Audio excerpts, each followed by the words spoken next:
Someone asked me the other day, how can you tell if your co-defendant or one of your close friends is a snitch? There's a few things that give off these red flags in the courtroom, and today you're going to see one of them. This guy snitches without even snitching, if that's even possible. Understand the charges being brought against you. Yes, Your Honor. And your constitutional rights. Falk. Harvey. Yes. And one more question. I'm the only one that got charged with narcotics? Yes. All right, as to your bond's based upon your prior criminal history. Oh, that was a classic one, wasn't it, ladies and gentlemen? I didn't even have to say nothing. All I had to do was look at that damn fool. You know what time it is, bruh. You know them damn narcotics weren't mine, man. You better say something right now, bro. But that's how you drop dime without saying one word. He said, so, hold on, Your Honor. I understand everything, but I'm the only one that got charged with narcotics? Yes, you are, sir. That right there was probably the first silent snitch I've ever seen in my life. But everyone knows. Everyone knows that he ain't do it, and he's pissed that he's the only one charged with it. Ladies and gentlemen, today we're going to be talking about jailhouse snitches. That's right. Don't forget to hit that like, subscribe, notification bell if you enjoy yourself. Now, before we get into the next couple clips, allow me to break down what exactly a jailhouse snitch is for some people that don't know. There's all kinds of variations of snitching. Some people do it without saying one word right in front of your face, like the clip we just seen. And some of them are pretty sneaky. They could be your cellmate for 6 months. You told them the whole story, how everything went down. You trusted them with everything. Why? I don't know. You just met them in jail. But you're still telling them everything about your case. Piece of advice, shut your freaking mouth.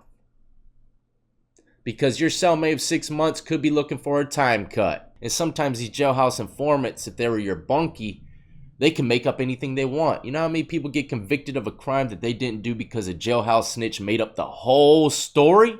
He might have a couple bits and pieces of information from the news or the newspaper, and he kind of built it and put together his own story. And the detectives eat it up. But the next clip is a rare breed of snitch. The family snitch. This man is dropping dime on his nephew for a murder that took place in an area called Hell's Gate, I believe in Phoenix, Arizona. He come on the phone, like, why? He's like, because he came, he's in the dirt or something like that. He said what? He's in the dirt. He said that he initially suspected another man had killed Cerna. Martinez's admission, he said, caught him by surprise. I just didn't want to hear that he did it. I pretty much was trying to get the answer that Chasm did it. Now, ladies and gentlemen, this guy, like I said, is the uncle of the individual you just seen in the suit. And he's locked up right now, the snitch, for kidnapping. He was facing a maximum of 20 years, and by taking this plea deal and snitching on his nephew, it drops him down to 9 piece. That's a hell of a bargain, ain't it? Would you jump on it? Would you drop dime on your nephew that you don't really care two shits about? I hope you don't, because later on I'm going to show you another clip now that shows you what exactly happens in the cell block when you get caught snitching. But he denied it and said he did it through the ditch. There's houses right there, and that's when he takes his aim shot and fires at him, and he slumps over, and then he does one shot at him. I wonder if he feels any kind of remorse at all doing that to his little nephew, his brother's son. And what makes a jailhouse snitch so dirty and snake-like is he had nothing to do with the crime whatsoever. Whatsoever for the most part, besides he said his nephew told him what happened on the phone. Now this is the thing. What if the detectives came to him and said, hey, we got wiretaps of you talking to your nephew, and we're going to hit you with, some kind of, not telling the law about what happened charge if you don't drop dime on him? What would you do then? You're about to be tied up into your nephew's murder that you had nothing to do with just because he decided to call you on the phone and tell you about it. See, a lot of people would be torn between that decision. All them street cats are thinking twice right now like, damn, yeah, that's a shitty situation if they came at me like that. I mean, I ain't have nothing to do with it. He just called me. I would have said, well, then why the hell do you need me, bruh? You got wiretaps. Use that. I'm not over there dropping dime on my family, man. You got wiretaps. And then the detective drops a bomb. Nah, we need your verbal testimony as well. Let me know what you would do in the comments section below. Now for the next clip is another variation of a jailhouse snitch. And by me watching it, I got the feeling that this guy's just making everything up. He might have gotten a little bit in piece of his cellmate's story from people around the pod, or maybe even from his cellie himself. But if I were to guess, this guy's making up 90% of the story. Well, you apparently wanted to talk to us about some information regarding somebody you talked to in here. Alright, I know we're looking at the vent, but it's funny. He says, yeah, why am I in here? Come on, bro. You know you called the hotline from the cell block. You got intel. Don't play stupid. The detective said, well, you want to talk to us, bro? Don't play games with me. About a homicide. So, what did you want to tell us? Are you guys talking about Mr. Aiken? Mr. Aitken. That dude pronounced his last name like he the attorney, judge, and jury. Sure. If that's what you're talking about. Yeah, I don't know which one you guys are talking about here. How many people have talked to you about homicides in here? Just him. Okay, then probably that one. So what is it that you wanted to tell us about it? What he told me was what he done was very rude and wrong. That he did tell me that even. And the reason why he did it,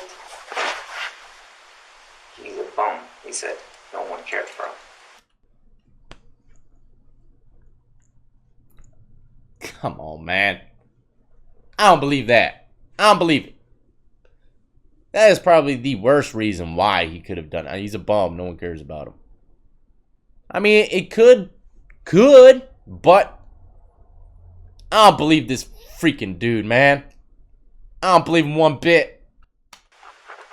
Okay, walk me through this. So, how long ago did you guys have a conversation about this? Like a couple months ago. Okay. And where were you when it happened? Right in jail. Well, I know that, but where? I was like talking to him like through his cupboard. Let me know in the comment section. From what I showed you already, do you think he's telling the truth about his cellie or the guy that he met in jail? His co-defendant, he said, did not touch him. Didn't do nothing like that because they were drinking that day. Why did he emphasize on that? His co-defendant did not touch him. Did not. I'm starting to wonder who his co-defendant is. You know, could it be close to this individual? Could they be a part of some kind of organization?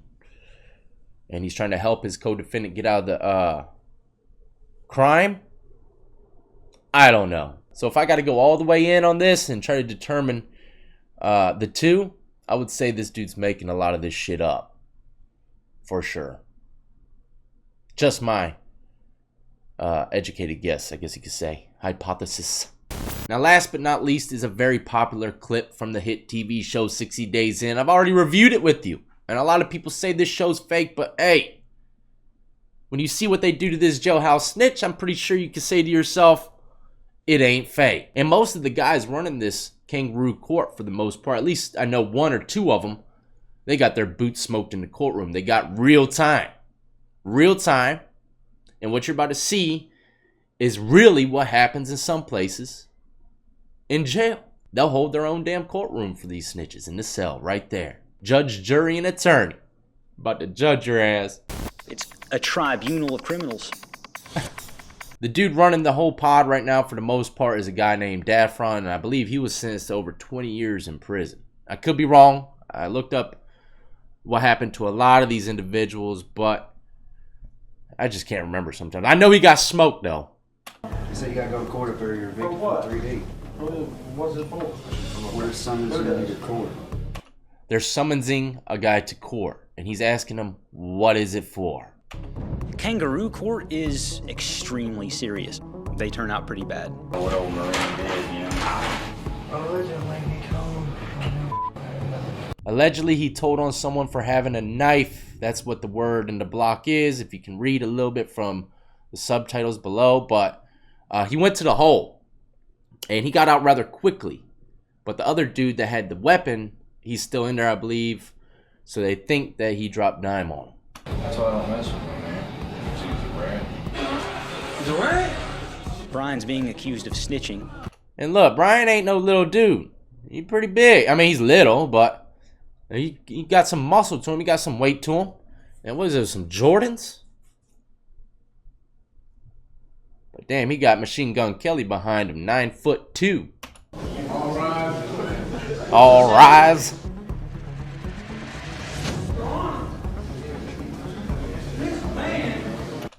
Your Honor, this man here is a criminal.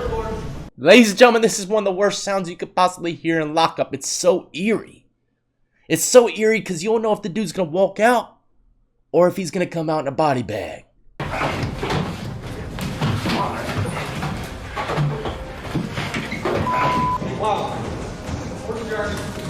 Court's adjourned. Now watch how this guy walks. You ain't gonna sit here and tell me this shit ain't real. This dude straight up lumped up, Willie lump. And he's walking like he just got a damn concussion. Mr. Waddles.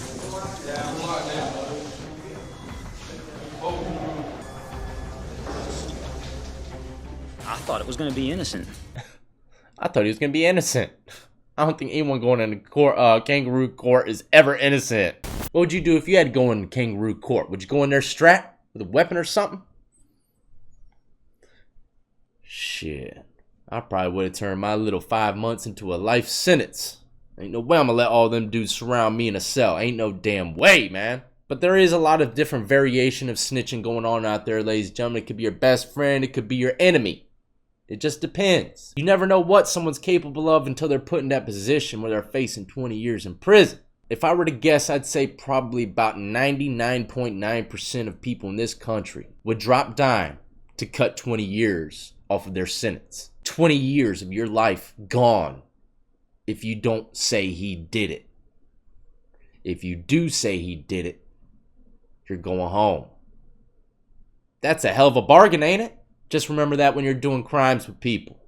Them 20 years make people change up real quick.